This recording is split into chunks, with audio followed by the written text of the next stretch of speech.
Em um pequeno vilarejo isolado no interior da Irlanda, cercado por colinas úmidas e estradas silenciosas, uma história ecoa há quase meio século, uma história que nunca encontrou respostas. Hoje, você vai conhecer o caso que dividiu uma comunidade inteira e expôs um labirinto de silêncio, medo e segredos nunca revelados. Essa é a história real do desaparecimento de Mary Boyle, um dos mistérios mais perturbadores da Irlanda moderna. Tudo começou num 18 de março de 1977, quando Mary, uma menina de apenas 6 anos, visitava a casa dos avós em uma área rural próxima a Ballyshannon, no condado de County Donegal, mais precisamente em Cashelaird. A família, sua mãe, seu pai posteriormente falecido, seus irmãos e sua irmã gêmea, havia saído de sua residência habitual, em Belcruit, para passar o fim de semana com os avós. Mary foi vista pela última vez por um parente. Seu tio, identificado como Gary Gallagher por volta das 15h30, eles caminhavam por um atalho lamacento e irregular, a 450 metros entre a casa dos avós e uma fazenda vizinha, para que o tio devolvesse uma escada que havia pegado emprestada. No entanto,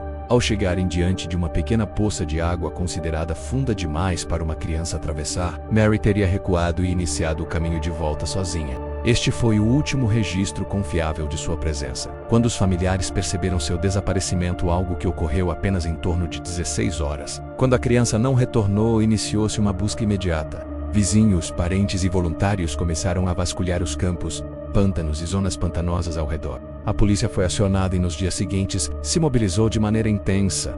Envolveram soldados mergulhadores, equipes de busca em terra e unidades caninas. Foram feitos esvaziamentos e drenagens de lagos próximos, buscas em rios e charcos, revisões de terrenos pantanosos. Foram checadas casas abandonadas, barracos rurais, fendas no solo. Praticamente todo o entorno rural de Cashelaird foi revistado. Apesar da magnitude da operação, considerada na época uma das maiores buscas da Irlanda, nada foi encontrado. Nenhum rastro da menina, nenhuma peça de roupa, nenhum brinquedo, nem suas botas, nem fitas de cabelo, nem qualquer vestígio de alimento ou objeto pessoal. Com o passar dos dias e semanas, a investigação inicial enfraqueceu. Várias das pistas consideradas promissoras logo foram descartadas.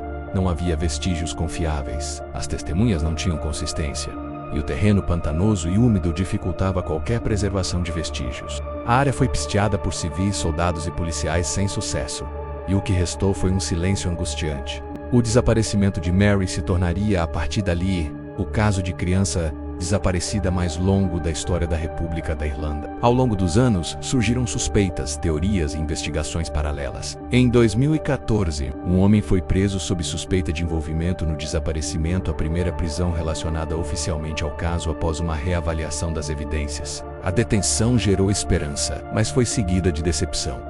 Declarações públicas da família mostravam expectativa de respostas, mas a investigação seguia travada e sem avanços concretos. Em 2016, a unidade de casos antigos da polícia reabriu oficialmente o caso, movida por denúncias de que a investigação original teria sido prejudicada por interferência política. Ex-investigadores declararam que, na época, teriam sido pressionados a não investigar uma certa família. Segundo eles, uma ligação telefônica de alguém influente teria mandado uma ordem clara: nenhum membro daquela família deve ser considerado suspeito. Há rumores de influência política que teriam prejudicado a investigação. No entanto, é importante notar que nenhum político foi formalmente acusado ou condenado por interferência no caso. 2 sargentos aposentados alegaram que a interferência política ocorreu e impediu que uma confissão fosse obtida do principal suspeito, que era o tio de Mary, Gary Gallagher. No entanto, outros oficiais negaram que tenha havido qualquer interferência política ou encobrimento por parte da polícia. Com isso, linhas de investigação foram abandonadas abruptamente. Nos anos seguintes, foram feitos novos esforços.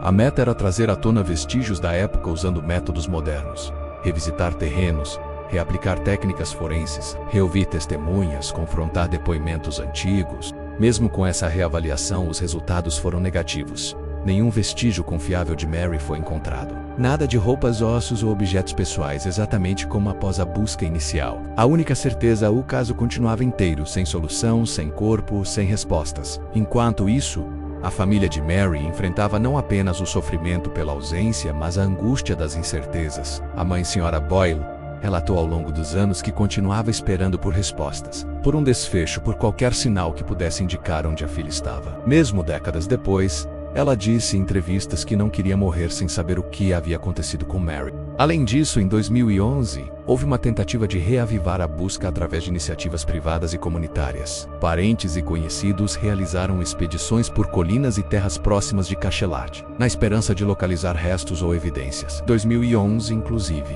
foi relatado que os investigadores haviam identificado uma área concreta onde acreditavam que o corpo poderia estar, mas as escavações e buscas naquele local não revelaram nada. Mesmo com o tempo, o caso nunca foi arquivado oficialmente. Para as autoridades, Mary continua como desaparecida oficialmente listada sob o código de caso e registrada como menor desaparecida. Seu nome permanece em listas de pessoas desaparecidas, com perfil atualizado por idade caso alguém reconheça alguma pista. Nos aniversários do desaparecimento, a mídia e grupos de apoio a vítimas reforçam os apelos por novas informações. Recentemente, ainda em 2025, relatórios de organizações que monitoram desaparecimentos infantis na Irlanda lembraram o caso de Mary como o de mais longa duração e pediram à população que reveja arquivos, recordações e relatos antigos porque, afirmam, mesmo após quase 50 anos, uma pista nova pode surgir. Até hoje, mais de 4 décadas depois daquela tarde fria de março de 1977,